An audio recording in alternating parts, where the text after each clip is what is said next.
de descubrimiento constante, ¿no? Y en particular este tema,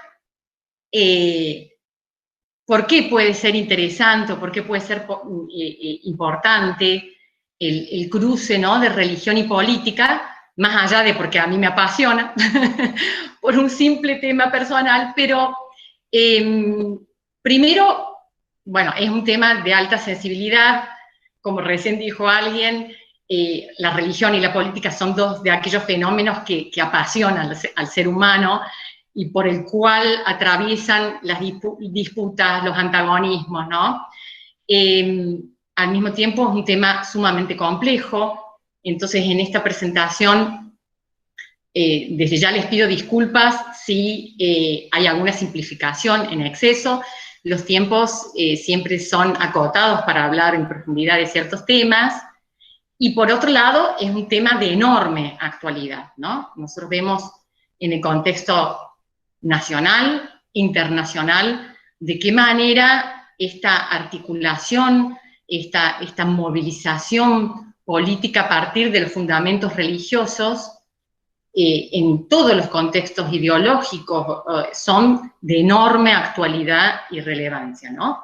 Entonces, en ese sentido, la misma, y es de enorme actualidad para la renovación de las ciencias sociales en general, no solo desde la historia, sino de la sociología y la religión, que han tenido ya hace algunas décadas que replantearse y cuestionar esos paradigmas que tenían de investigación, principalmente aquel famoso paradigma de la teoría de la modernización, que es de Max Weber, que nos hablaba del desencantamiento del mundo, ¿no? Como este proceso de secularización iba a hacer que el ámbito de lo religioso, como se iba a perder la fundamentación de la política, lo religioso iba a perder valor como fundamentación de la política y se iba a retirar al ámbito de lo público, ¿no? Generando estas dos esferas, que es el ámbito privado, el de las creencias religiosas, y la esfera de lo público, de lo político, que debían ser asépticas de esa tensión con la religión. Bueno, la realidad histórica a largo plazo les dio, digamos, han tenido que recuestionar. Entonces ya, de alguna manera, la sociología y la religión y las ciencias sociales hablan no de un retiro de los fundamentos, sí una crisis de las iglesias como corporaciones, pero hablan de una recomposición de lo sagrado y del lugar de lo sagrado en el ámbito de la política, ¿no? Entonces, eso en primer lugar, que desde las mismas ciencias sociales se vuelve a retomar estos en el largo plazo, estas articulaciones entre religión y política como fundamento de la movilización política. Entonces, en particular, para el tema que nos atañe hoy, que es tratar de ver aquella utilización de la religión en el origen del peronismo, pero pensando no que fue una variable más para comprender ese origen heterogéneo, sino que también lo podemos comprender la articulación de lo que va a ser el antiperonismo también a partir de esta disputa y de este uso de la religión y la política, ¿no? De qué manera la articulación de la religión y la política da lugar a estas identidades políticas, ya sea el peronismo o también como respuesta del antiperonismo. ¿Y por qué puede ser interesante también pensar en estos estudios históricos de esta época, del 43 y 46? Quizás nos permita, como historiadores, tratar de ver algunas de esas lógicas de articulación a largo plazo. Porque, como verán en esta foto, es un tema para el peronismo y para la vida política argentina de enorme relevancia, ¿no? Esta es la misa que se hizo en el 2018, todo el conjunto de las fuerzas sindicales, ¿no? Ahí ven Frente Sindical, en un contexto de huelga de la CGT contra el gobierno de Macri, y fíjense, es en Luján, en la Basílica de Luján, ¿no? La patrona, y dice, por paz, pan y trabajo. ¿De qué manera estos conceptos que movilizaron, ya vamos a ver, las primeras articulaciones de lo religioso con el peronismo, siguen actuando, ¿no?, a través de la movilización sindical, obrera, por esos mismos significantes. Entonces, evidentemente, en un contexto también de alta politización. Acá lo vemos a Facundo Moyano, con el arzobispo, que ya se me fue el nombre, generó una alta politización e impugnación de diversos sectores, impugnación de sectores contrarios en base a esos mismos principios religiosos. Entonces, lo que me interesa, esto más todavía, ya deben estar todos movilizándose en sus sillas, de qué manera estas articulaciones, múltiples articulaciones de lo religioso con el peronismo, han dado lugar también a una politización de la religión y de la iglesia en su conjunto, ¿no?, de las distintas miradas. Entonces, eso es lo que me parece interesante de pensarlo a largo plazo, estas tensiones y estas relaciones y esta politización de la religión. Y en ese sentido, bueno, con toda la simbología mariana, ¿no?, que vemos la pelea por el sentido, la pelea por la apropiación de qué es ser católico y cómo se puede demostrar. Acá vemos, miren, fíjense, esta es 2018, y acá está Perón, con Copelo, no sé específicamente qué año es, pero bueno, después del 46. Y tenemos la misma Virgen de Luján, que es la patrona, en el 48, cuando se nacionalizan los ferrocarriles, es patrona de los ferrocarriles argentinos. Entonces, ¿de qué manera? Y acá otra tensión central, ¿no? A 100 años de nacimiento de la CGT pide el Vaticano la beatificación de Eva Perón. Es en mayo del 2019. ¿Cómo entonces estos problemas que vamos a plantear ahora, de qué manera se articuló las distintas miradas dentro del catolicismo para dar lugar a la identidad peronista, sigue presente? Porque todavía la Iglesia y el catolicismo siguen siendo articuladores. Acá esta foto es un mes antes, creo, de la asunción de Alberto Fernández, también en Luján, una misa de concordia. La Iglesia ha sido reiteradamente llamada a ser la conciliadora en el mundo cuando la crisis política o económica, que no se pueden resolver o no quieren resolver los factores políticos en sí mismos, la Iglesia siempre es convocada a partir de su inserción en la sociedad y su articulación política, poder ser de intermediadora, ¿no? Entonces, si vemos recién 2018 esa misa que es francamente opositora al gobierno de Macri, acá tenemos una misa de conciliación. Entonces, vamos ahora específicamente pensando en estas tensiones de largo plazo, ¿no?, y cómo se rearticulan y cargan de significados distintos. Pensemos por qué, ¿a qué llamamos usos políticos? Y yo no he puesto ahí en ningún momento iglesia, pensando que no es solo la Iglesia como corporación, como institución, la que está en tensión y juego, sino que el catolicismo. Porque esto es importante, porque en torno a principios religiosos que no necesariamente la Iglesia jerárquica logra, interpretaciones que no necesariamente la Iglesia, la jerarquía logra domar, digamos, las múltiples interpretaciones, es usado políticamente por diversos actores sociales y políticos, no necesariamente católicos, ¿no? Entonces, en ese sentido, ¿esto qué es del uso político? Primero, se establece disputas, batallas por el sentido de ser católico. Entonces, diversos actores que entran en competencia para determinar qué es el ser católico, qué significa ser católico, y a partir de eso poder movilizar. ¿Y por qué esta batalla en el 43 y en la actualidad? ¿Cuál es la importancia del catolicismo como movilizador, ¿no? Y entonces ahí tenemos cuál es el fundamento de este uso político. Primero, la movilización política. Se entiende, los distintos actores políticos entienden que el voto católico es importante. O sea, de alguna manera se tiene el consenso que la población en general vota a partir de su adscripción religiosa. Entonces, y el catolicismo como fuente de legitimidad de la acción política, a partir de esta valoración ético-moral también, no solo religiosa. Pero es interesante también ver que esto, digamos, podría ser una utilización ex profeso del voto católico. Pero también existe una movilización a partir de sentidos culturales comunes en la población acerca de diversos conceptos, que deviene esto de una larguísima trayectoria donde la Iglesia, a partir de la educación y de toda la influencia de larguísimo plazo, ha logrado realizar en estas sentidos comunes que están relacionados con conceptos fundantes de los principios católicos, que ya vamos, digamos, a hablar algunos. Entonces, las apelaciones, distintas apelaciones políticas, muchas veces también están en coincidencia con este sentido común internalizado que deviene de una educación de largo plazo del catolicismo.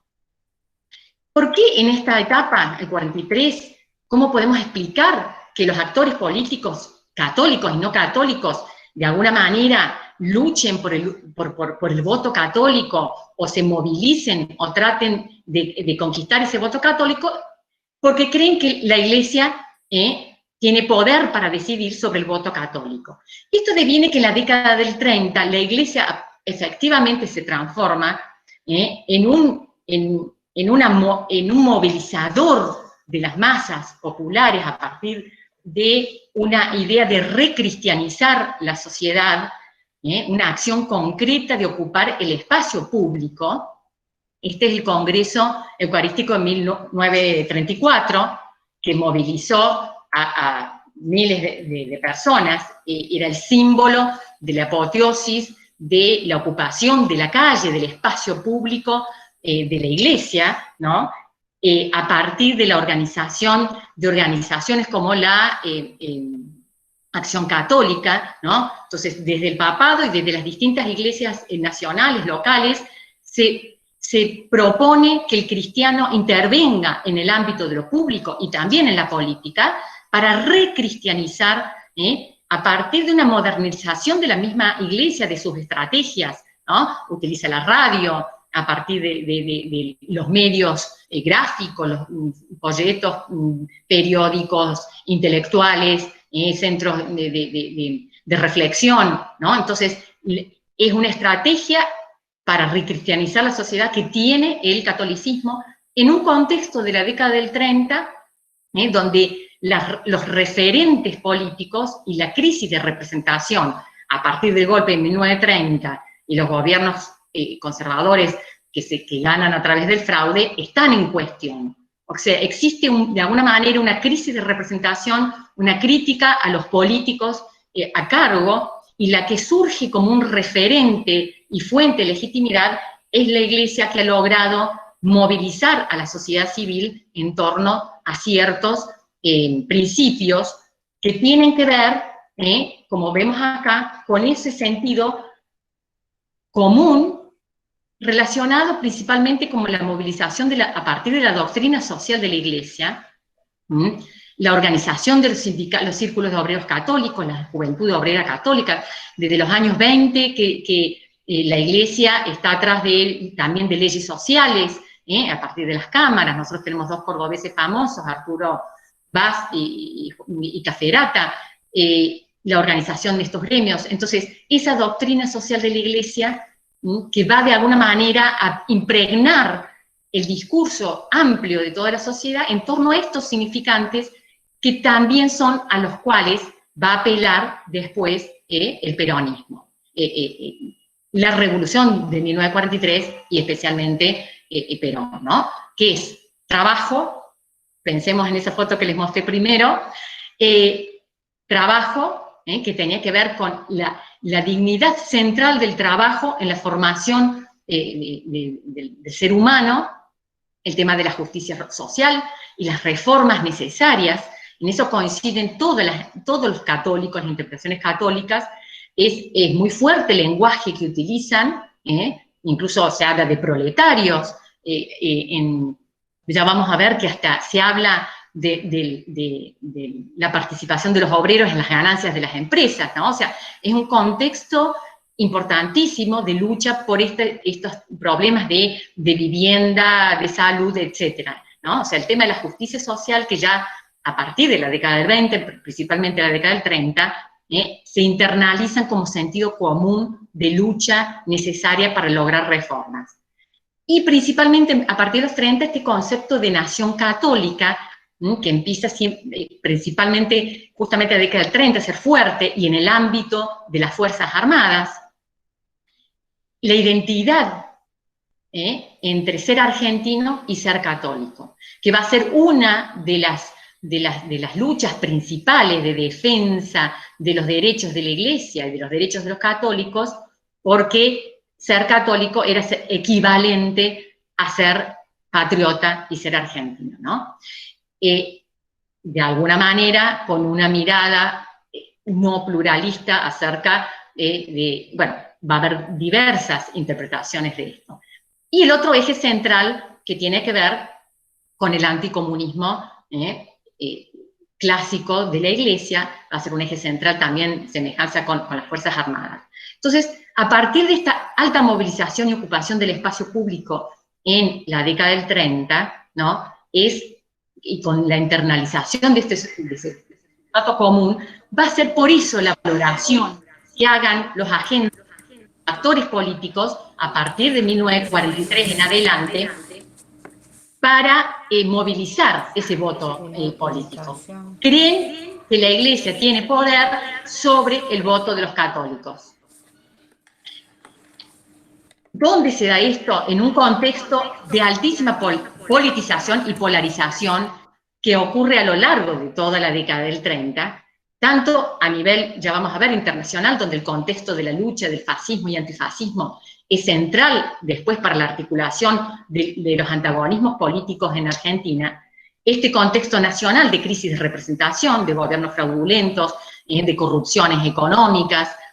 A nivel provincial, es muy interesante también las disputas que existen entre el gobierno de Sabatini y los gobiernos radicales, laicistas, y la Iglesia, a partir principalmente del problema de la educación, que cuestionan, ¿no? De la movilización obrera, o sea, una tensión local entre sabatinismo de corte laicista y una Iglesia que lucha por sus derechos en la provincia de Córdoba, que permanece, a pesar, ya vamos a ver, de que existe, en esta época hay violencia política en las calles, de todas maneras permanece con una consecución, una sucesión de gobiernos electos democráticamente, que es importante destacar para Córdoba. Esa década, así como la Iglesia moviliza masas, políticamente es un contexto de movilización y participación, alta movilización y participación ciudadana, ¿no? O sea, el golpe del 43 se da en un contexto de altísima movilización popular. Y es un contexto, la década del 30, donde esta sociedad civil y esa movilización también existen redes de sociabilidad a nivel internacional. Entonces, las agrupaciones antifascistas van a tener las redes internacionales, los católicos también van a tener sus referentes internacionales que vienen, ¿no? Entonces, no es solamente, así como, digamos, esa frase de Tulio Alperín Dondi, Argentina en la tormenta del mundo. Y es gráficamente así, Entonces nosotros tenemos que entender la importancia para el 43, donde esta década previa, principalmente a partir de 1936 y la Guerra Civil Española, que es la que polariza el tema del catolicismo y de alguna manera esa ruptura dentro del catolicismo de distintas posturas, este contexto internacional va a ser central para los antagonismos políticos en el país. Ya vamos a ver que, por ejemplo, la participación en la guerra civil de algunos referentes en Córdoba. Otro punto importante en esto de los catolicismos, y porque no hablo de la Iglesia, ¿no? Porque hay una diversidad de actores que apelan al uso político del catolicismo. No es solo la Iglesia que juega entre la Revolución de 43 o el Perón y sus propios intereses. Y dentro del campo político, el campo católico, hay diversidad de posturas frente a la política en general, ya desde la década del 30 y antes, y en particular sobre el gobierno de la Revolución. Y acá es otro tema importante que los historiadores tenemos que, la Iglesia no es una institución, es una institución verticalista, pero de alguna manera no logra o no puede dominar las diversas interpretaciones políticas, las diversas sensibilidades políticas que existen al interior de la Iglesia, ¿no? O sea, los católicos tienen una diversidad de interpretaciones de lo que significa ser católico, aún perteneciendo a ese único dogma o ese cuerpo dogmático. A partir de allí hay diversas interpretaciones, ¿no? Eso es lo que vamos a resaltar. Entonces, ¿quiénes eran estas culturas políticas, estos actores que se van a enfrentar al golpe del 43? Y que van a leer ese golpe del 43 justamente a partir de este contexto previo que he narrado y que es central para la movilización política y la interpretación del golpe. Perdón, yo voy a hablar de revolución, ¿no? Y ya vamos a ver por qué, de la revolución del 43.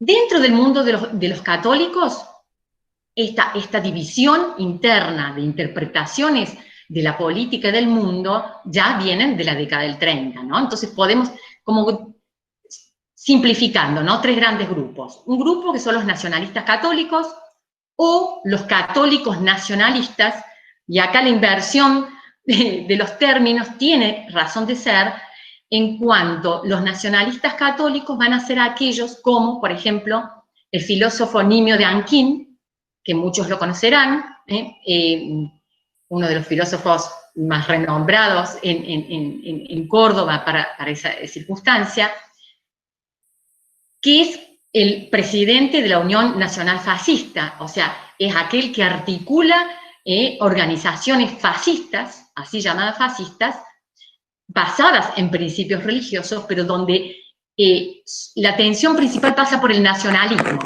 y no por el catolicismo. Y eso se va a ver al momento de la Revolución del 55, Nimio de Anquín es expulsado de la universidad, nunca deja de pertenecer al ámbito del peronismo, tampoco deja de ser católico, pero su fidelidad ideológica, su postura está primero el nacionalismo y luego el catolicismo.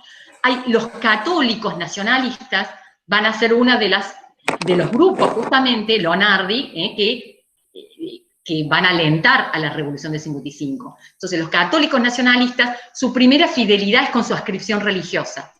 Los nacionalistas católicos, su primera fidelidad es la adscripción ideológica, de alguna manera podemos llamar, ¿no? Estos grupos habían pertenecido con la Revolución de 1930 a aquellos grupos que habían trabajado con la intervención en la provincia de Córdoba, también habían sido interventores en otras provincias, o sea, habían sido los mismos católicos que habían apoyado a la Revolución de 1930 y que van a funcionar, van a ser aquellos grupos que apoyen, y el primer año de la Revolución acá en Córdoba son el grupo intelectual que va a estar en la universidad, va a estar en el Departamento de Trabajo, va a estar en el Ministerio de Educación.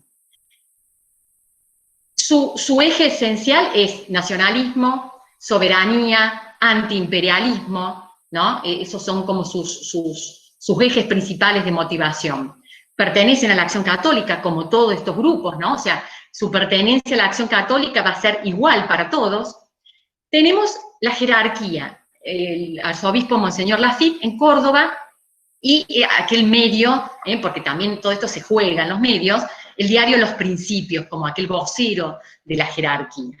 Yo lo he puesto acá en el medio porque de alguna manera para Córdoba, justamente la diferencia va a ser que esta jerarquía se mantenga de alguna manera como neutral entre los nacionalistas católicos y los católicos llamados a sí mismos democráticos. Entonces logra Monseñor Lafitte hacer como de articulador de las distintas voces y antagonismos dentro de la Iglesia de Córdoba, y va a mantener un equilibrio también frente al gobierno peronista. No así, a diferencia de Monseñor Copelo en Buenos Aires, que abiertamente se articula con el peronismo. Ellos, si comparten ideas más próximas a los católicos nacionalistas, ¿no? La jerarquía, sin embargo, va a coincidir en la crítica después al peronismo con conceptos que los católicos democráticos articulen. ¿Quiénes son estos católicos democráticos? Principalmente en 1940 se funda la Unión Democrática Católica, la Unión Democrática Católica. Es una asociación civil, de base religiosa, evidentemente, de aquellos católicos en respuesta al nacionalismo disparado a partir de la Guerra Civil Española. La Guerra Civil Española corta en dos este mundo católico de aquellos que adhieren a la Cruzada Santa de Franco y aquellos que no. Entonces, que van a empezar a intervenir en este complejo, este mundo antifascista, en contra de los totalitarismos, del fascismo, de los nacionalismos locales, de los revisionistas, ¿no? Son estos, la Unión Democrática Católica Cristiana va a ser grupos de profesionales, profesores universitarios, que atraviesa adscripciones políticas y que se articulan y van a colaborar con los grupos antifascistas en Córdoba. Una de esas figuras representativas es Justiniano Allende Pose. Entonces, Monseñor Lafitte, de gran llegada como Monseñor Lafitte, Monseñor Lafitte, digamos, estos católicos democráticos también están cercanos a Monseñor Lafitte. Logra articular estas dos posturas, ¿no? Su principal eje de motivación, relacionado con sus posturas antifascistas, evidentemente tiene que ver con aquellos principios liberales, de libertad política, de pluralismo político, de colaboración con otras fracciones, aunque sean no católicas, para preservar la democracia. Y después tenemos las Fuerzas Armadas, ¿no? Que acá se une este concepto de nación católica, principalmente, la identificación de las Fuerzas Armadas como aquellos que vigilan y son el fundamento de esta nación católica, de largo alcance desde la conquista, ¿no? Con esta idea de las Fuerzas Armadas como aquellos que construyeron la patria a partir de 1810, pero que abrevan en la cruz y en la espada, como para preservar la identidad y el ser nacional que coincide con la nación católica.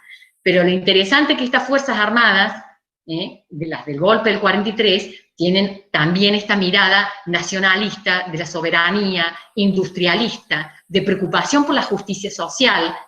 Junto con la Iglesia, las Fuerzas Armadas son aquellos dos sectores, organizaciones, instituciones que tienen alcance territorial nacional, y esto es importante destacarlo. El Estado Nacional tiene menos alcance en la sociedad que las Fuerzas Armadas, que logran movilizar a través de la conscripción, estar presentes hasta el último punto del territorio, y de la Iglesia Católica, que también tiene esta dispersión a través de escuelas, parroquias, ¿no? Y que están en contacto con las necesidades de la gente. Y así, de esa manera, las Fuerzas Armadas, en el 43, van a unir esa necesidad de la justicia social y las reformas sociales ante la realidad del analfabetismo, de la mala nutrición en el territorio, de la necesidad de digamos, que estos ciudadanos que van a formar parte con un concepto de defensa nacional, son aquellos futuros soldados, ciudadanos, estén bien protegidos, bien alimentados, con justicia social, para evitar que el otro gran, digamos, cuco de las Fuerzas Armadas, igual que el catolicismo, para evitar el comunismo, ¿no? El tema, acuérdense que es candente, los sindicatos comunistas de gran beligerancia a partir del 36, principalmente en la década del 30, pero el 36. Entonces, este factor común que también tienen con la Iglesia del comunismo se resuelve a través de la justicia social, que va a ser exactamente la mirada de Perón y del peronismo. Entonces,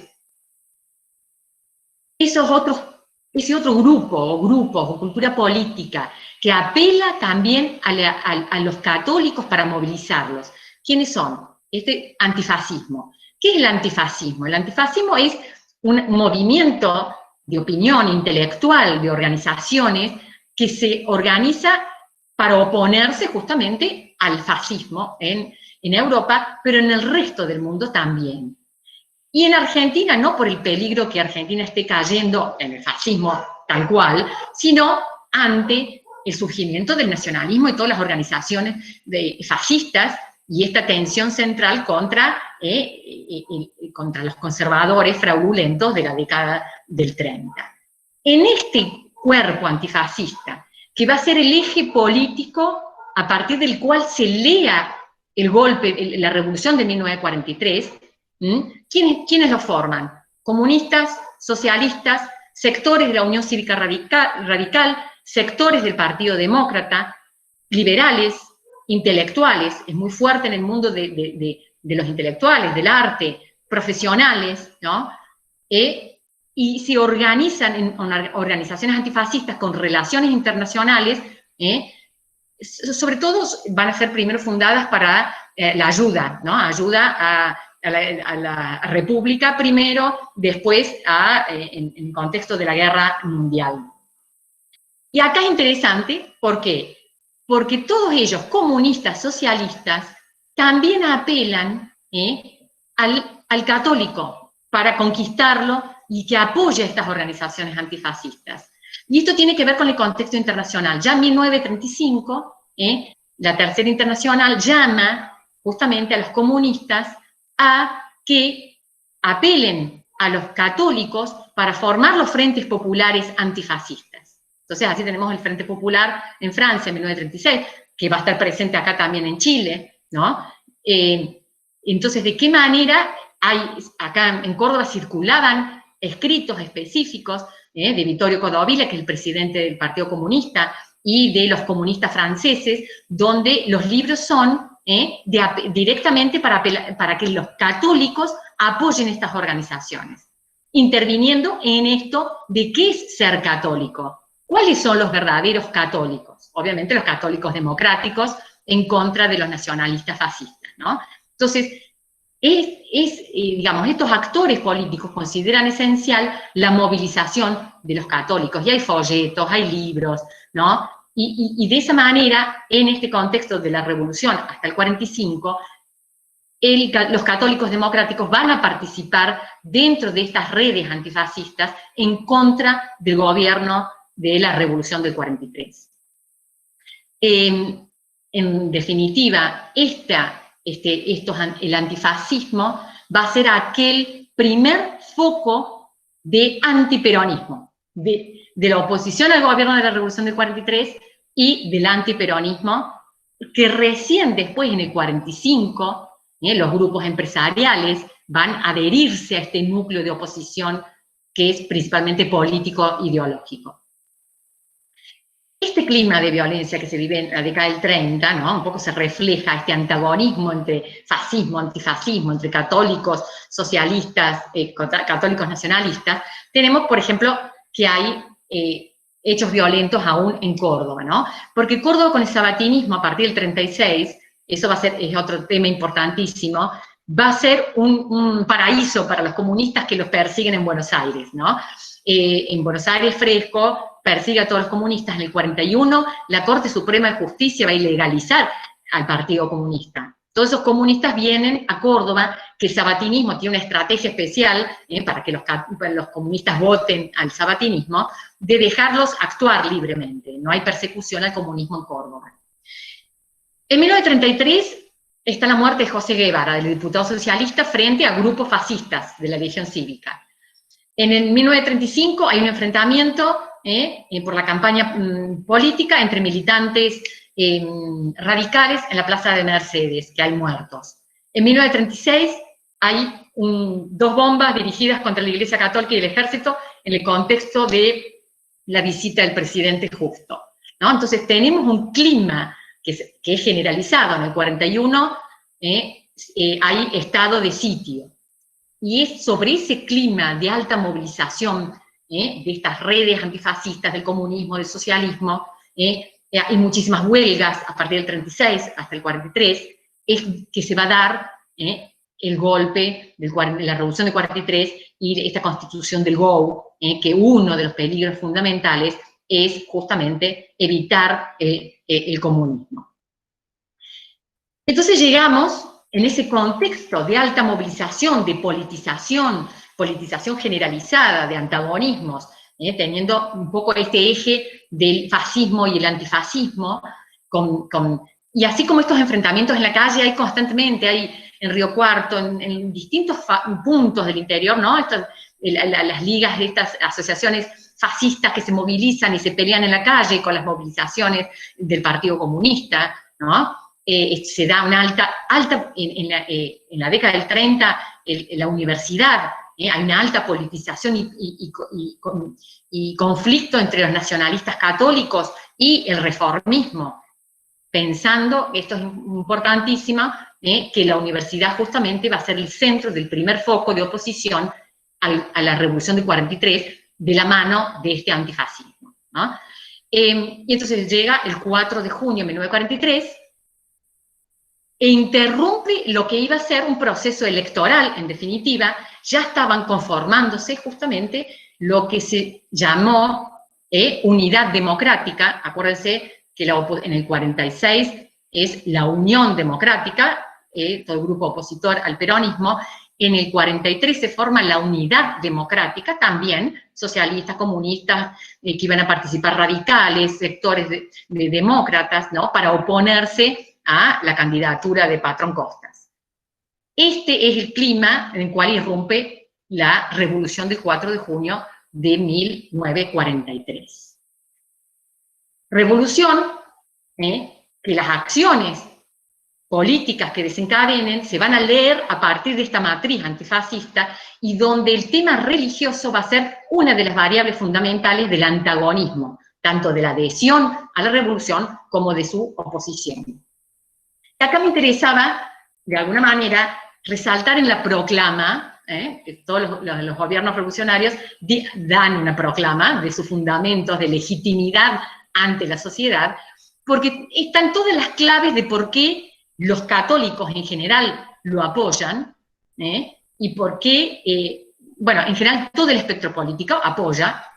Prontamente hay un corte, dice, bueno, es un extracto, ¿no?, de Rawson. Una corrupción moral se ha entronizado en los ámbitos del país como un sistema e impone sus caprichos con detrimento de los intereses financieros de la nación, bajo el amparo de poderosas influencias de encumbrados políticos argentinos, impidiendo un resurgimiento económico.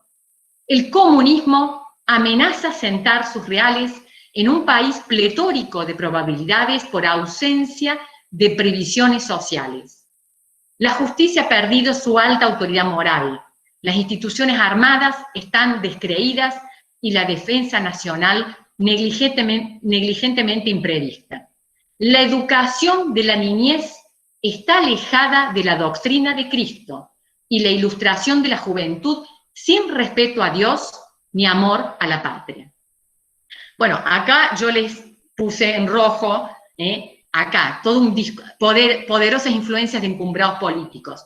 La crítica, fuerte crítica antioligárquica, y en contra de la oligarquía y de la relación con potencias extranjeras, a favor de la soberanía nacional. Eso es un contexto muy dulce para los oídos de los católicos nacionalistas y los nacionalistas católicos. El comunismo, como aquel amenaza, todos los católicos coinciden en eso. Por falta de previsiones sociales. O sea, acá están denunciando que no hay justicia social, por eso puede llegar a prevalecer el comunismo. Otra vez, el tema de la justicia social central, que ya viene, que ya es un factor de lucha dentro del catolicismo. Y después la apelación a Dios, y a la educación de la niñez alejada de la doctrina de Cristo. Lo primero que hacen va a ser en diciembre establecer la educación religiosa no obligatoria en todas las escuelas. Eso va a ser una de las primeras medidas, que todos los católicos, por supuesto, coincidan. Esta proclama y todas las acciones posteriores de las Fuerzas Armadas, ahí nomás en esos próximos días, 10 días, ante eso va a reaccionar estas culturas políticas que estábamos hablando. Y algo que hay que resaltar es la centralidad del papel del Estado, como condición de posibilidad del surgimiento del peronismo y de la implementación de estas políticas que los católicos desean implementar. En ese sentido, bueno, Córdoba cree, en principio, el gobernador del Castillo cree que no va a ser intervenida, porque en realidad acá no había corrupción, se respetaba se respetaba la sucesión y la democracia. Bueno, el 20 de junio es intervenido la provincia de Córdoba, se disuelve el Congreso Nacional. Bueno, esta es la disolución del Congreso Nacional antes de la intervención a Córdoba. ¿Qué hace el primero? Se disuelve el Congreso Nacional, ¿no? Hay una política generalizada de represión. Se disuelven los partidos políticos. O sea, una anulación por completa del campo de la política, que es justamente lo que se critica, ¿no? La política como la fuente de la corrupción. Y hay una política de represión y persecución a todo, bueno, el cierre de todos los sindicatos, se les requisan las propiedades, libros, todo. A todos los sindicatos se cierran y hay una represión a todos los dirigentes comunistas y socialistas que van presos. Digamos, hay una represión de librerías, de textos que tengan que ver con el marxismo, con el comunismo, con el socialismo, todas las organizaciones intermedias generadas por los sindicatos, por las distintas organizaciones que estuvieran relacionadas, todas las organizaciones antifascistas, aún las que pertenecían, Acción Argentina era una que pertenecían liberales y católicos democráticos, también se cierra.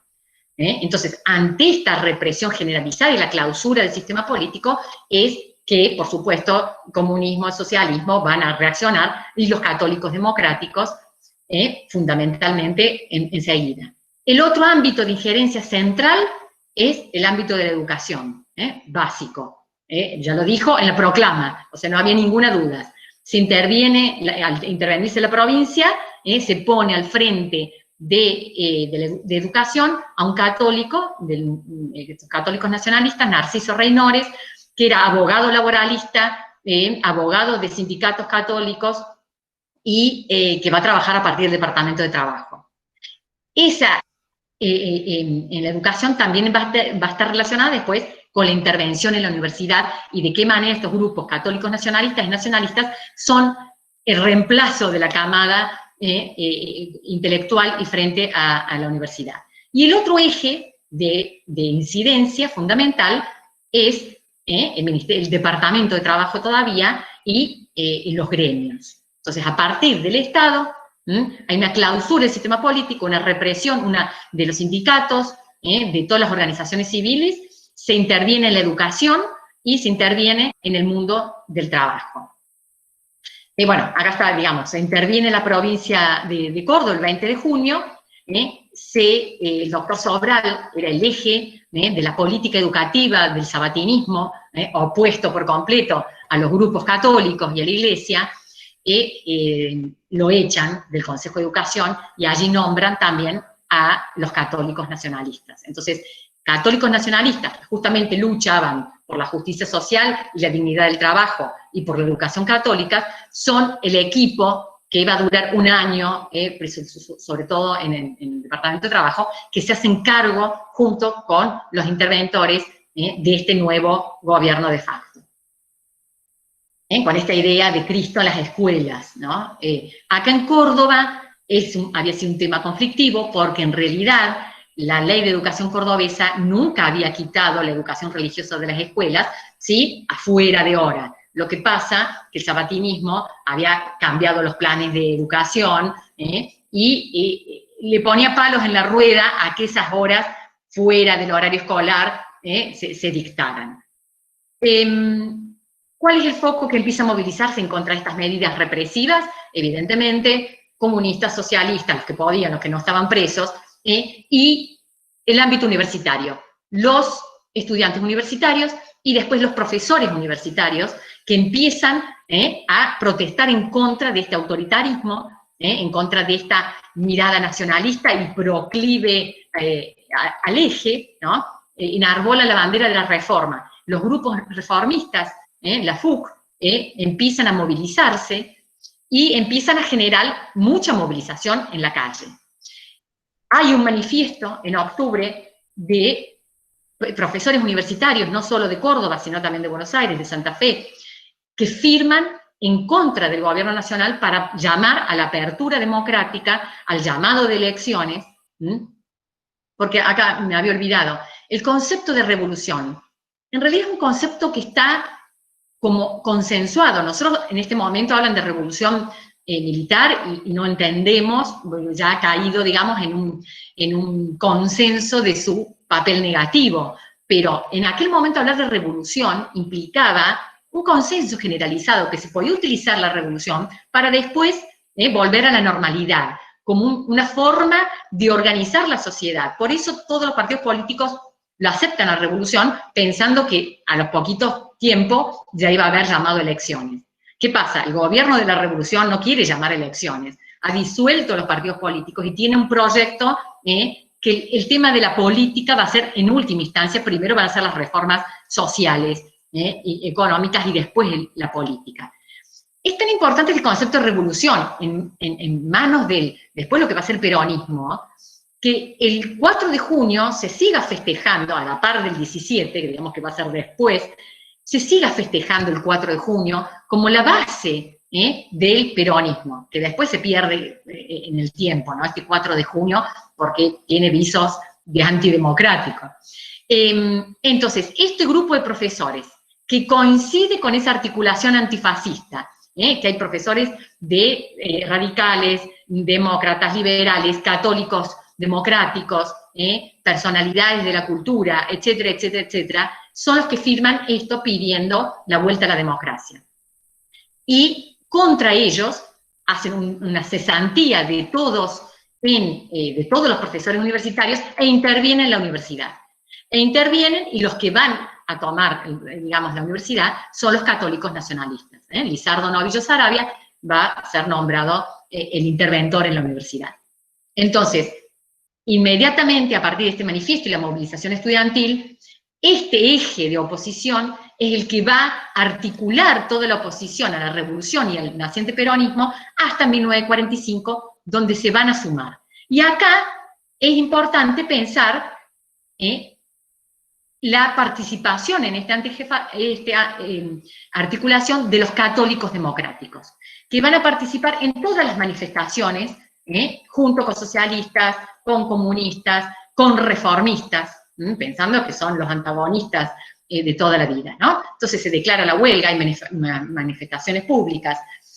Piensen que ante la clausura de los partidos políticos, las únicas manifestaciones, digamos, esta movilización es la que articula la oposición ante falta de partidos políticos. Es la única vía de protesta. Entonces, bueno, estos, ¿no? Este primer grupo opositor que está relacionado principalmente con esas medidas represivas y con esas medidas de mano del nacionalismo católico, pero también que coincide estos militares de la intervención en el ámbito de la educación, de la ley de educación religiosa en las escuelas, de represión a todos los movimientos sociales que tengan que ver relacionados con el comunismo, con el cierre de los sindicatos. Entonces, esa mirada del catolicismo también está opuesta a los nacionalistas católicos que están en el gobierno. Y se construye el otro foco, que es el tema del trabajo, el Departamento de Trabajo, donde debe de ser nombrado al frente del Departamento de Trabajo, después Perón se va a hacer la Secretaría de Trabajo y Previsión, ¿no? Entonces, cómo se va articulando esta intervención en el mundo del trabajo, que ya estaba intervenida a partir de los católicos nacionalistas en la provincia de Córdoba, cómo va a ser el eje de creación, ¿no? que ya es lo sabido por todo el mundo, de las afinidades luego en torno a la aceptación de Perón como figura central, ¿no? Acá está Ramírez y Perón cuando lo nombran secretario de Trabajo. Y el otro eje central, junto con la reorganización del sindicalismo, que la reorganización del sindicalismo acá tiene como dos etapas. Una primera etapa, que es de 1943, de la intervención, hasta 1944, mayo, junio, un año, que está comandada por el nacionalismo católico, que va a ser central para la organización de los sindicatos. Se fundan 20 círculos de obreros católicos, perdón, Círculo Católico de Obreros, tiene que ver que no de los obreros no son católicos, sino que el círculo es católico, donde reorganizan a partir de la fuerza militar del Estado, con el asesor, el cura asesor de los círculos católicos de obreros, que es el presbítero Moreno, y el Departamento de Trabajo, en manos de un nacionalista católico, van articulando estos nuevos sindicatos. Todo el resto de los sindicatos están prohibidos. ¿Cuáles se empiezan a legalizar a fines del 40, en el 44? Aquellos que no están relacionados con el comunismo ni el socialismo. Entonces empiezan recién a poder abrir el resto de los sindicatos aquellos que se consideran apolíticos, no relacionados con los con socialistas y comunistas. Entonces, este año, en la acción y las manos va a ser la articulación de este grupo de sindicatos católicos que van a formar la base de ese sindicalismo peronista que se construye a partir del 44, ¿no? En Córdoba, la Federación Obrera de Córdoba, que va a ser la que movilice la Secretaría de Trabajo y Previsión, se funda en base primero a estos sindicatos católicos. En 1944, ¿qué pasa? Llega Perón, esta es la visita de Perón, bueno, acá está con Farrell, pero visita Perón en mayo del 44 y viene junto con el teniente primero Russo, y sacan al católico nacionalista que está al frente del Departamento de Trabajo, lo nombran al teniente primero Russo, que es la mano derecha de Perón, en delegado ya de la Secretaría de Trabajo y Previsión en Córdoba, y él empieza a organizar el mundo sindical de manera de que esos sindicatos católicos sean unos más de esos de sindicalismo, ¿no? No, si bien va a ser como una parte importante, ya no les permite que su integración al sindicalismo sea de parte de una adscripción religiosa.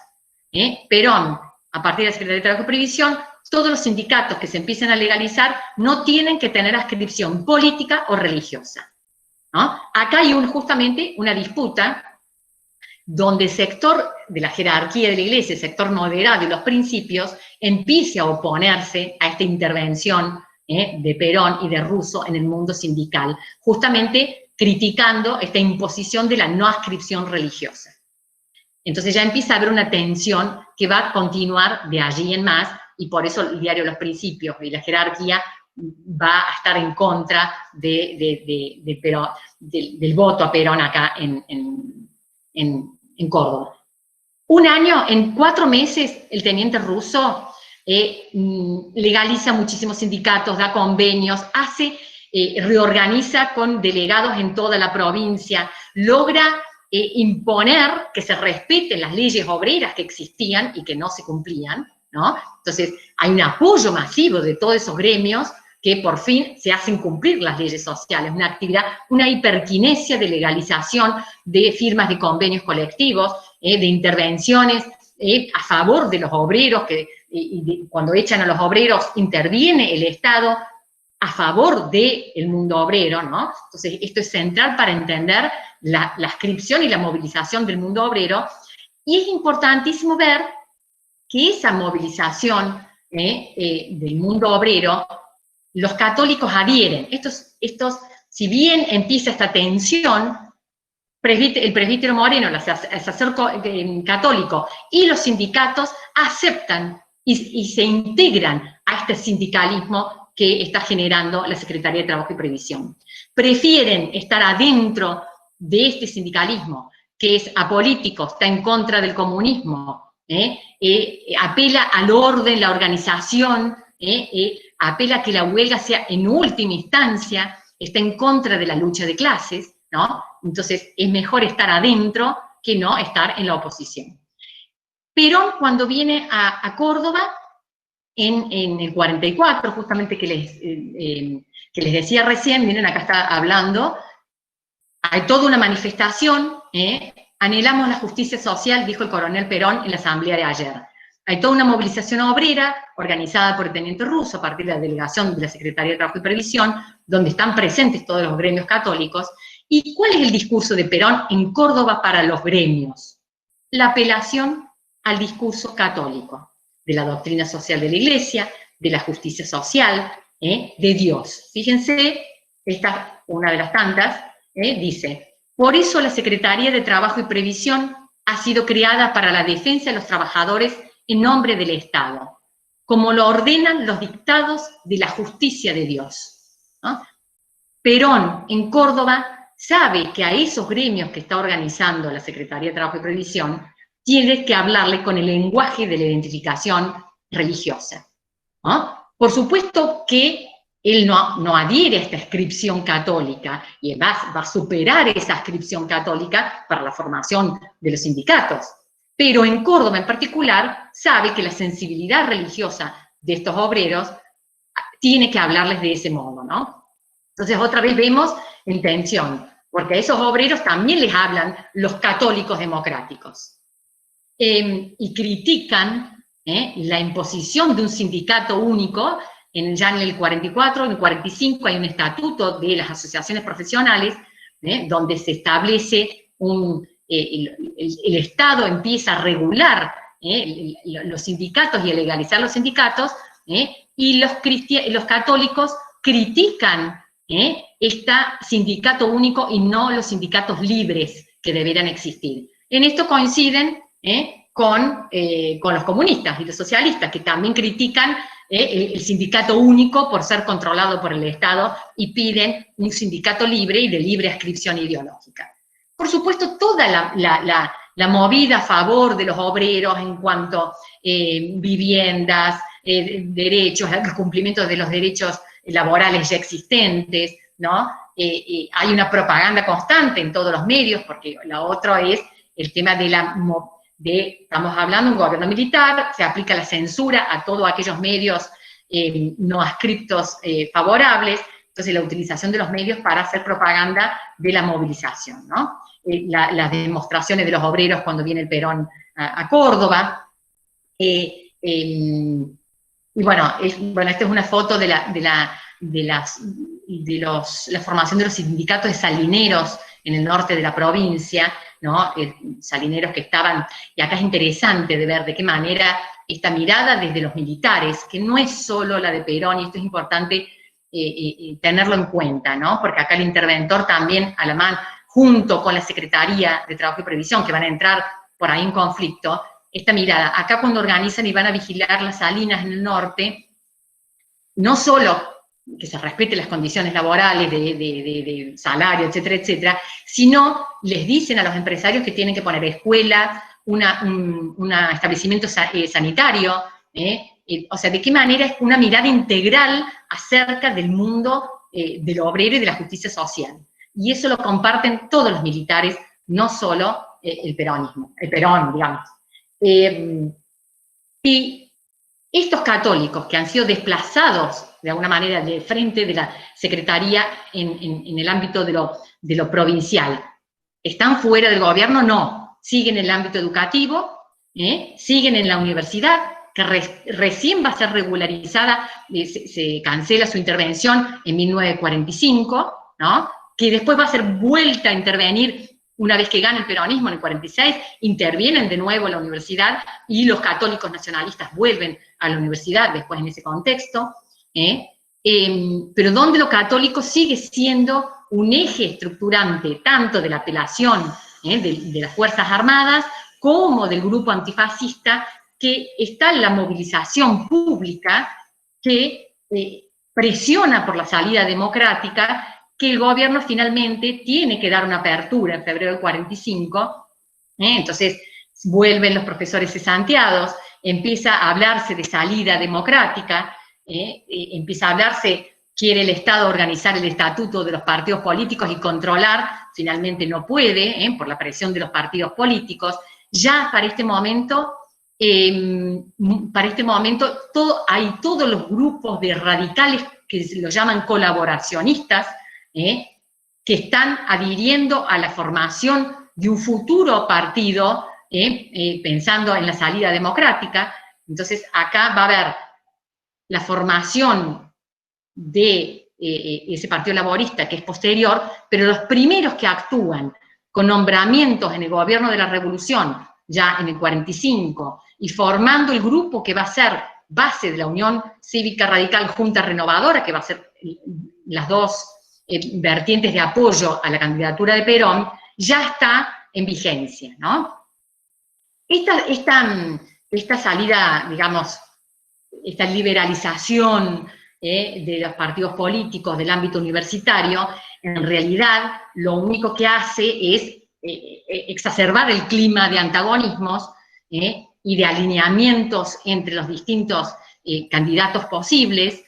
Se va a sumar no me acuerdo si es agosto, al manifiesto del comercio y la industria, donde ya todas las cámaras empresarias, industriales, pequeñas y medianas, van a estar en contra de las medidas económicas y sociales del gobierno de la revolución, principalmente en un contexto de alta politización y antagonismo que genera el discurso obrerista, igualitarista de Perón, y van a hacer lo que juntos, digamos, con este antiguo linaje, donde también los católicos democráticos están presentes, se junten y van a dar lugar a la famosa marcha de la libertad, de la Constitución y de la libertad, que es esta, ¿no? en septiembre de 1945, que va a desembocar por presión de esta marcha y de toda la movilización de las calles, en una imposición del estado de sitio, y después la renuncia de Perón al gobierno, y luego, digamos, bajo presión de la movilización de estos sindicatos, y de los sindicatos que temen perder todos los beneficios ante la intransigencia de los sectores opositores, van a desembocar en la famosa 17 de octubre. 17 de octubre, que en Córdoba va a ser el 18 la movilización, la mayor movilización que existe. Bueno, este es el diario Los Principios, que ya para ese momento, el diario Los Principios, que es el católico, que representa la voz del arzobispado, ya a fines del 44 entra en combate con el gobierno de la revolución y con el peronismo en particular, a partir de criticando el tema de la violencia, de la imposición del sindicato único, del gobierno de facto, ¿no? De las formas de hacer estas reformas sociales y económicas, que es a partir de la violencia, porque es un gobierno de facto que impone por la fuerza. En ese contexto,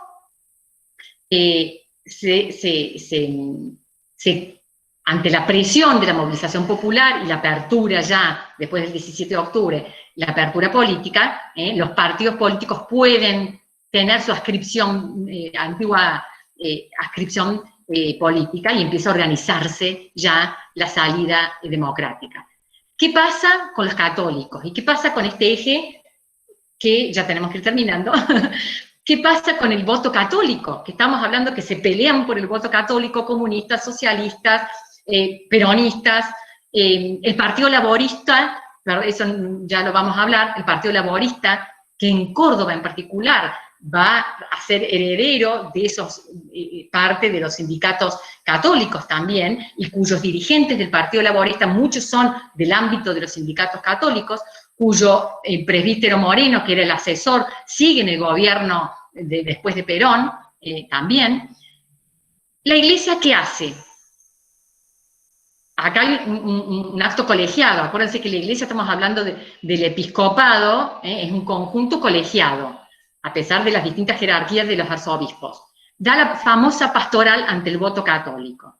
Acá el sentido común y la mayoría de los investigadores hablan de que fue una pastoral directamente que la Iglesia Católica les dijo a los católicos: voten a Perón. Mi interpretación es distinta, en cuanto que para el momento que es fines del 45, octubre 45 creo, no, septiembre, diciembre 45 que sale esta pastoral, las articulaciones políticas frente al peronismo ya están realizadas. Los católicos democráticos ya están con ese grupo, con este grupo antifascista que va a derivar en la Unión Democrática.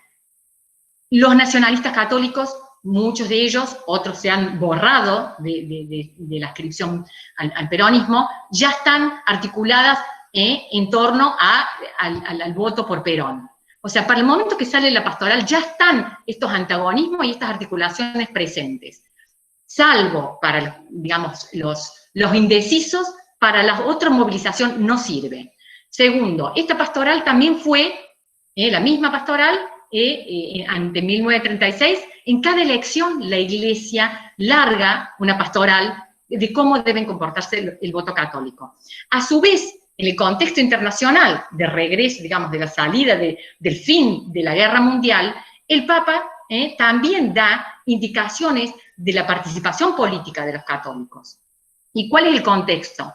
Es la colaboración internacional, es la colaboración entre distintos grupos para poder articular la democracia.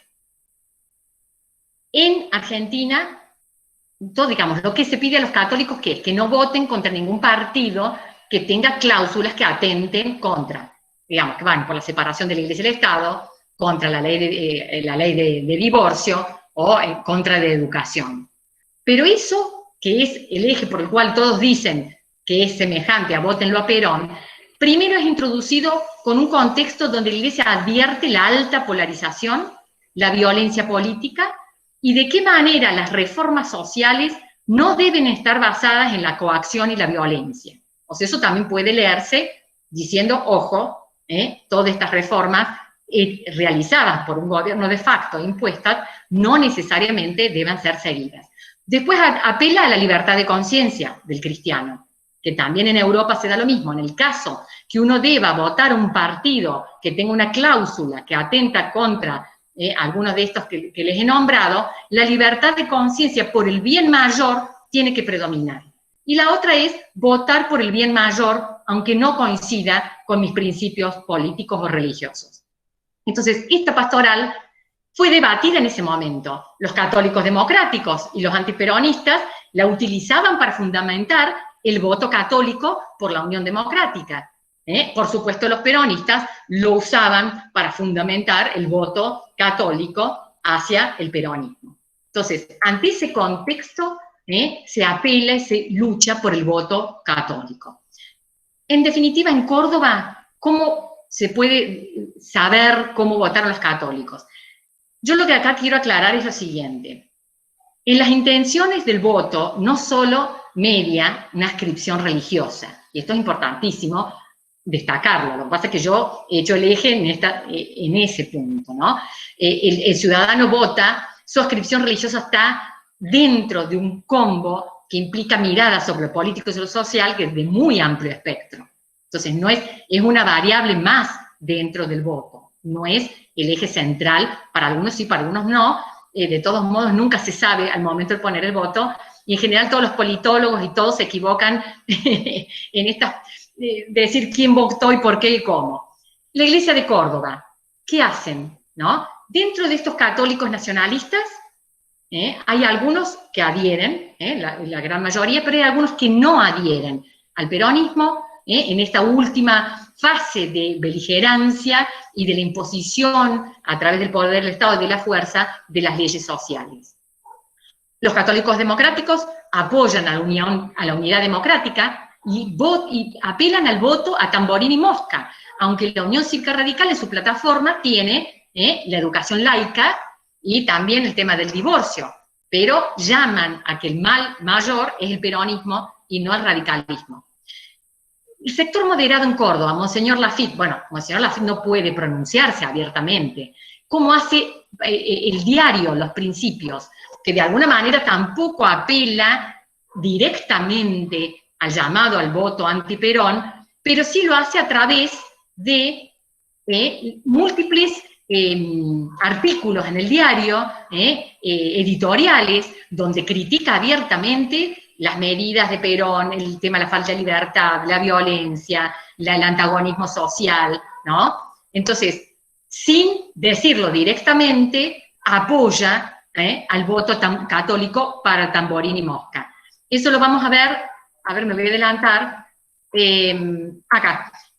El mismo día de la elección, el 24 de febrero, el diario encabeza el titular, digamos, la primera página, con una frase del discurso de Tamborini que dice: todos los sacerdotes argentinos han sido patriotas y todos los patriotas argentinos han sido católicos. Entonces, eso, en definitiva, el diario Los Principios, sin decir vótenlo a Tamborini, los está alentando a todos al voto católico. Se ha hecho tardísimo, así que vamos a saltar un montón. Aquellos católicos embanderados con el tema del sindicalismo y los círculos católicos de obreros van a formar parte del Partido Laborista, que va a ser esencial para el voto hacia el peronismo en Córdoba, aunque no en la dirigencia. Después va a tener la lucha contra la... Y la Unión Cívica Radical Junta Renovadora, que si bien todos los componentes, que muchos eran radicales sabatinistas, y que habían estado en el gobierno de Santiago del Castillo, también tiene un alto componente católico, pero donde la inscripción católica es menor frente se plantean como herederos del irigoyenismo. Busto Fierro, que es una de las figuras articuladoras esenciales de la Junta Renovadora en Córdoba, y frente a Perón, su inscripción es irigoyenista, en contra de tan antiimperialistas, soberanía popular, bien en esa genealogía de adscripción. Además son católicos. Bueno, esto después, el que quiera después yo les... Bueno, esto queda todo grabado, ¿no? Entonces, para terminar, esto es, digamos, cómo quedó el panorama, cómo se divide de alguna manera esos votos católicos y cuáles fueron. En Córdoba gana la Unión Democrática para candidato a presidente, ¿no? Por casi 30.000 votos. Perón Quijano sale en segundo término, bueno, no gana. Lo que pasa es que en Córdoba, justamente por esas viejas rencillas entre el Partido Demócrata y el sabatinismo, para la fórmula para gobernador van divididos. Y entonces pierden porque van divididos, porque si no hubieran ganado también la fórmula a gobernador. A gobernador gana Argentino Aucher y Ramón Asís, los dos de origen radical, porque Ramón Asís primero está en la Junta Renovadora y después se pasa al laborismo. Ganan la elección con 118.660 votos, ganan por muy poquitos contra la UCR, y que si hubieran ido unidos juntos con el Partido Demócrata, hubieran ganado la elección en Córdoba. Con esto, de alguna manera, dejo planteada esta complicada y compleja interrelación entre el mundo del catolicismo y el origen del peronismo, tanto para ser base de esta identidad, una de las variables de esta base de identidad peronista que se va a ir formando, como también en reacción a esa identificación del nacionalismo católico, la generación de este polo antiperonista antes de la existencia del peronismo, que fue, digamos, la interpretación antifascista, en donde la existencia de los católicos democráticos también fue muy importante, y la presencia en Córdoba de una jerarquía, Monseñor Lafitte, que va a ser mediadora y contempla y logra articular estos dos sectores católicos, al contrario que Monseñor Copelo, que en Buenos Aires a los sectores católicos democráticos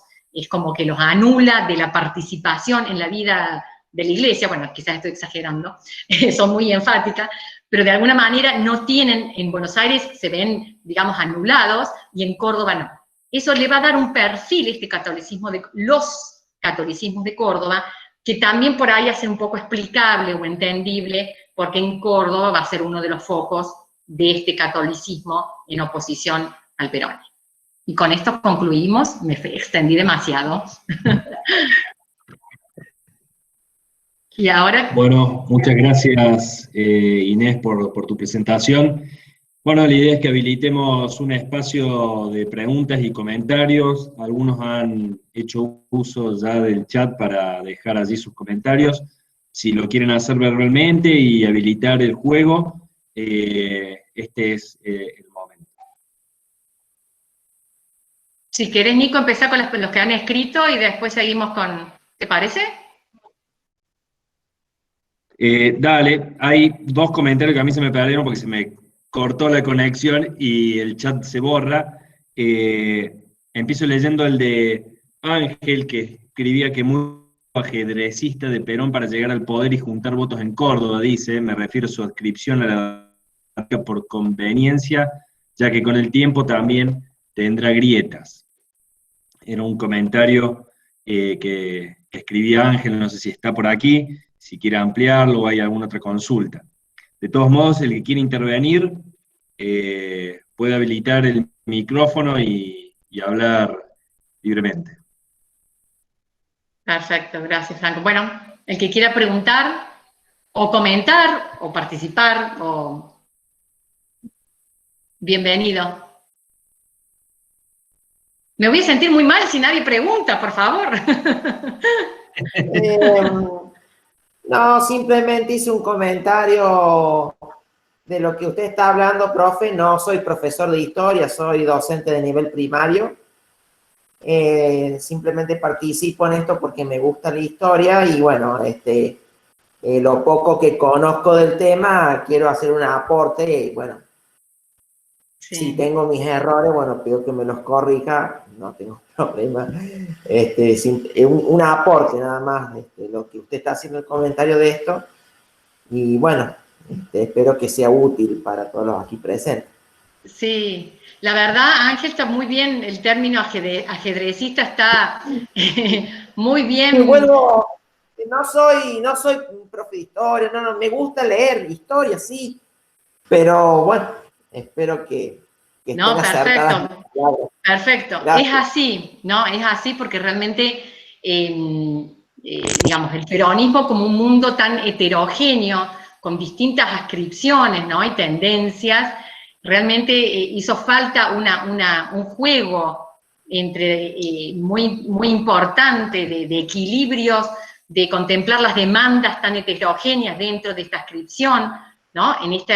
Se puede hablar de un verticalismo y al mismo tiempo una horizontalidad de estas demandas que presionaban constantemente para el cumplimiento de esas demandas y de qué manera poder lograr, ¿no? Esa articulación. Finalmente eso se da con la fundación del Partido Peronista y que se disuelve estos dos partidos dentro de uno más, pero que siempre va a estar en tensión. ¿Quién pertenece al Partido Peronista? Siempre está en tensión la movilización de esas masas populares demandando, ¿no? a Perón y al peronismo que se acepte esas demandas. O sea, eso es un juego muy interesante y estratégico. No por nada era militar también. Eso no hay que olvidarlo, ¿no? Así que bueno, gracias, Ángel. Bueno, y después... Sí. Patricia. Sí, hola, sí, te escucho.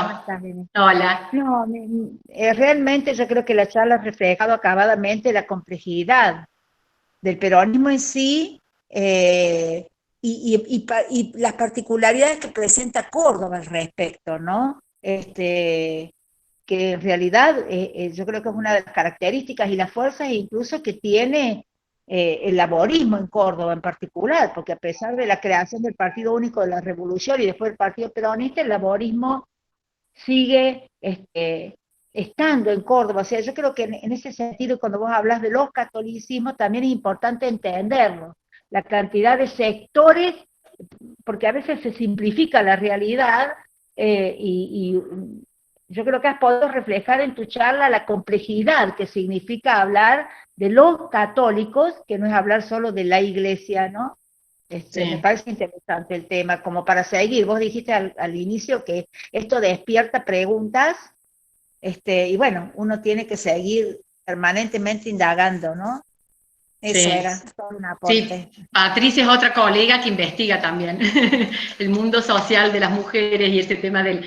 Sí, la verdad que es tan difícil y complejo porque pensando en esas sensibilidades religiosas en el mundo del laborismo y el mundo de los sindicatos, pensemos a largo plazo esa primera fotografía que yo ponía, ¿no? De los sindicatos movilizándose en Luján por paz, pan y trabajo, de qué manera nunca dejaron, a pesar de la Revolución del 55, nunca dejó de estar presente en esa multiplicidad, y ese era un un nacionalismo católico de raigambre popular. Yo no lo nombré, pero también hay toda una vertiente de raigambre popular. Otros analistas, otros sociólogos hablan de católicos populistas, en el sentido de la movilización de los sectores populares, que es realmente interesante, ¿no? Que también se pone en tensión con una mirada de los católicos nacionalistas más elitistas, que de alguna manera la Junta Renovadora, ese catolicismo va por el elitismo, y el Partido Laborista tensiona eso del catolicismo popular, ¿no? Claro, yo creo que ahí está, esa es la particularidad del laborismo en Córdoba, ese catolicismo popular. Y claro, sí, más democrático. Por otro lado, se aleja del elitismo del sector más conservador de la iglesia en Córdoba, ¿no? Exacto. Gracias, Patricia. ¿Algún otro? Sí.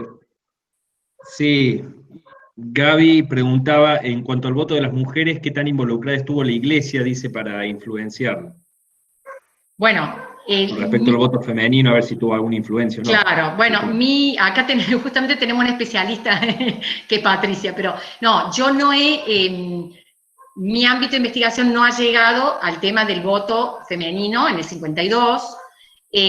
Claro. En realidad ahí está tensionado el tema de la iglesia con la movilización de las mujeres frente al voto, ¿no? Pero creo, digamos, la movilización de las mujeres en el voto parte más por el partido feminista, por Eva y todas, como Patricia explicó en alguna otra de las charlas, justamente la primera charla fue de Patricia sobre el tema del voto femenino, lo que no quiere decir que no hubiera muchas católicas que se movilizaran por el voto. Y acá es otra cosa interesante, que en este contexto de las católicas democráticas, de los católicos democráticos, pensemos que la movilización por el voto es mucho anterior. En el contexto justamente del 45, donde anterior al 45 ya están en juego varias propuestas de voto femenino, y en el contexto del 45, que ya empieza a demandar las mujeres el voto femenino, las católicas democráticas, junto con los socialistas comunistas, dicen, ahora eso no se puede tratar, lo tenemos que tratar en un gobierno democrático, no que en un gobierno de facto, de violencia, nos vengan a brindar el voto femenino, ¿no? Hay un acto donde la Junta Femenina de Córdoba, que es una agrupación que juntas comunistas, socialistas, católicas, democráticas, justamente dice, nuestra lucha es por el voto, pero no queremos que en un contexto de gobierno de facto nos den el voto católico. Y no sé, Patricia, vos que el tema del catolicismo y la movilización de las mujeres en el 52 en particular. Sí, es como dijiste también un tema complejo y diverso, pero digamos, las mujeres se comienzan a movilizar en Córdoba, digamos, yo diría que desde octubre, es decir, desde antes de la elección del 46, y es cierto, hay una movilización en Córdoba en contra de que de que la ley se dé por decreto el voto a la mujer, que tiene que ver también con la movilización que se está dando en Buenos Aires, también conjuntamente, y la postura de la iglesia es, si bien la iglesia apoya, porque además hay un contexto internacional, hay tratados internacionales por los cuales, digamos, ya es evidente que la mujer en la gran parte de los países ha accedido a la participación política, pero digo, la iglesia tiene una posición dual. ¿En qué sentido? En el sentido que las católicas deben votar, pero en los temores que genera que la participación política de la mujer le haga abandonar sus roles tradicionales ligados a lo doméstico, el hogar, etcétera, etcétera. Y básicamente tiene un discurso del feminismo maternalista, es decir, la idea de que la mujer, bueno, que intervenga en política porque va a reflejar en el mundo político todos los valores que la identificaban en el mundo doméstico, la entrega, el cuidado, etcétera, ¿no? Sí, estoy pensando para enriquecer lo que decís, Patricia, que el Papa, cuando llama al tema del voto de la mujer, justamente hay una parte que habla de la necesidad de que las mujeres impongan esos valores morales Claro, cristianos. moralizar la política. Exactamente, Esa es la frase. exactamente. Moralizar ¿no? la política. La mujer va a contribuir a moralizar la política con su entrada al espacio político. Pero la Sin Iglesia abandonar, permanentemente, claro, incluso Franceschi, que la apoya abiertamente desde la revista Criterio, permanentemente recuerda cuál es el papel fundamental de la mujer y solo unas pocas, aquellas con determinadas habilidades, podrán, digamos, actuar definitivamente en el mundo de la política. Después, esto va a tener otras derivas, ¿no? Cuando se forme el partido peronista femenino, las unidades básicas, bueno, eso ya es... Sí, sin dejar de pensar, como vos lo has marcado también, Patricia, que el modelo que Eva impone a la política también es el del maternalismo, ¿no? O sea, de la mujer como... Claro. Eva nos rompe con ese discurso maternalista, digamos, de la política y la idea de que la mujer puede, digamos, moralizar la política con su intervención. Lo que pasa es que también hay una profunda distancia entre los discursos y las prácticas, me refiero. Sí, hay un proceso claro de empoderamiento de las mujeres, y nosotros lo vemos en Córdoba, es decir, entre el 49, que llega la primera delegada censista, y el año 51, en Córdoba se fundan 400 unidades básicas femeninas. O sea, eso nos está hablando a las claras de que hay un proceso de movilización de las mujeres muy fuerte, ¿no? Totalmente, como que en el contexto de la movilización, en el 45, en torno, después de la candidatura de Perón, las mujeres radicales se movilizan, las mujeres de la Unión Cívica, de la Junta Renovadora, las mujeres de Busto Fierros, todas se movilizan, las socialistas ni hablemos, las comunistas. Incluso las comunistas, porque más allá de que el comunismo, digamos, sufrió persecución entre el 43 y 46, las comunistas siguen movilizadas durante todo el transcurso de los gobiernos peronistas en Córdoba. Exacto. Y una de esas fuentes de movilización es estas asociaciones antifascistas, que una era la Junta para la Victoria, donde están las católicas democráticas junto con las socialistas, junto con liberales, junto con comunistas, y es una de estas asociaciones antifascistas que apela también a la colaboración con el catolicismo. Pero las comunistas después se distancian. Sí. Después se distancian. Las mujeres comunistas allí tienen un discurso muy, muy particular que las diferencia de las peronistas y de las radicales. Exacto. ¿No? Gracias, Patricia. Hay otra pregunta de Eduardo Barrionuevo, Inés. Sí. Que no sé si la quiere formular él, creo que estaba presente, o si la leemos. ¿De quién, perdón? De Eduardo Barrionuevo. No sé si la quiere leer o la formulamos desde aquí, acerca de la Unión Cívica Radical. Preguntaba que si había quedado debilitada la UCR oficial en razón de la decisión del sector sabatinista de Argentino Ocher, o fue un grupo minoritario, pregunta. Buena pregunta. Me parece que, dado la magnitud de los votos que obtiene la Unión Cívica Radical en Córdoba, no pierde tantos votos el radicalismo como sí pierden los demócratas. Ahí hay un efecto de que los votos, o sea, pierde votos, evidentemente, pero es más el Partido Demócrata el que pierde votos que la Unión Cívica Radical, ¿no? En ese sentido, es como que los que obtienen más votos son los laboristas, relacionados con los católicos y con demócratas también. No sé decirte cifras, ¿no? Digamos, de esta pérdida, pero que hay una diferencia de 30.000 votos que se reparten, pero los estudiosos hablan de que la mayor pérdida es para los demócratas, no para los radicales, ¿no? Eso es. Bien. ¿Alguna? No sé si hay alguna otra duda, pregunta, comentario. Hay comentarios, hay varios. Felicitaciones para vos, Inés. La verdad, dar claridad a un tema tan complejo, ¿no? Yo pensé que me iban a batallar. Sí. Perdón. Sí, dale, Ángel. No, simplemente aportar un dato de color, que no sé si viene el caso, pero el sacerdote confesor de Eva Duarte de Perón, el padre Hernán Benítez, fue de acá de Villa Tulumba, a pocos kilómetros de Cimbolar, en el norte de Córdoba. Sí, simplemente, sí. Ya que están hablando de Eva Duarte, Claro. del No, es catolicismo.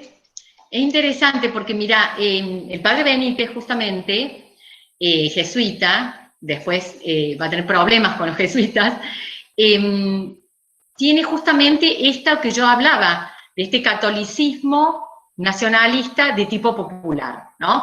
Y acá en Córdoba hay otra figura que va a ser muy importante para el catolicismo de Córdoba, de estos, que es el padre Francisco Company, que yo los comparo, tengo un trabajito hecho de comparación de los dos, porque también escribe este Company, escribe en el 52, a la muerte de Eva, el responso que da en la catedral, pero que después lo tiene como libro, y tiene muchísimas semejanzas con lo que Hernán Benítez escribe de Eva, ¿no? Los dos la ensalzan, esta Eva, que es la ira, una ira divina, ¿no? O sea, como la Eva que viene a castigar a los culpables y a salvar a los justos, al pueblo, ¿no? Entonces es interesante cómo hacen esta tensión desde lo católico a favor de Evita, que es bien interesante porque eso es también otra línea de este catolicismo popular que es bien importante, ¿no? Y justamente en oposición a toda la crítica a Eva, de porque es furibunda, porque es intransigente, ¿no? Esta mirada, ellos reivindican justamente esa faceta de Eva. El tema con Company, por ejemplo, en particular, es que él es de los católicos que no va a romper con el peronismo, pero se pone a favor de la Iglesia en el conflicto con Perón, ¿no? Y escribe un libro sobre, se me fue el nombre de nuestro obispo que tiene problemas con Roca en el 80 y pico, bueno, en 1884, que cuando está el rompimiento con Roca de la iglesia de Córdoba ante el colegio Carbó, es ese arzobispo que se pone como que la defensa del catolicismo frente a Roca y frente al laicismo, él en el contexto del 55 escribe un libro a favor de la postura de este monseñor, como diciéndole el Estado no debe entrometerse contra los derechos de la iglesia, ¿no? Entonces, si bien es evitista, a ultranza, y lo va a seguir siendo, en el 55 se comporta diciendo, ojo, primero defiendo a la iglesia y después al peronismo, ¿no? En esto que les hablaba de las distintas, de cómo la carga de la identidad religiosa varía en las prácticas políticas según esa sensibilidad. Gracias, Ángel. Sí, yo he visitado ahí en la casa de Benítez en Tulumba. Sí, está ahí como museo. Sí. ¿Alguna otra pregunta? Está en la misma cuadra está en la misma cuadra al frente, está la casa de los Reinafé, bueno, sí. También con otra parte de nuestra historia muy interesante. Gracias, sí. Profe. No, de nada, Ángel. Sí, Franco. Digo, Nico, que me ibas a decir algo. Sí, no, que no sabéis si hay algún otro comentario, alguna otra pregunta. Bueno, yo pensé que con tanta polémica me iban a bombardear, me iban a criticar, me iban a poner en un apriete. Eso de mostrar el sindicalismo a full, primero yo pensé que se iban ¿cómo se llama? Enardecer. Encolerizar, sí. Ahí aprovecho para aclarar, dado que Edith pregunta, y para todos aquellos interesados, bueno, esta es la última charla del ciclo de charlas sobre historia de Córdoba que hemos organizado desde el Centro de Estudios Históricos, y esto va a estar subido al canal de YouTube en los próximos días. En todo caso, les vamos a estar avisando vía mail cuando esté disponible la grabación y demás las que hemos dado y han tenido lugar, ¿no es cierto? Perfecto. Bueno. Bueno, gracias a todos. O sea, hay tiempo hasta allá.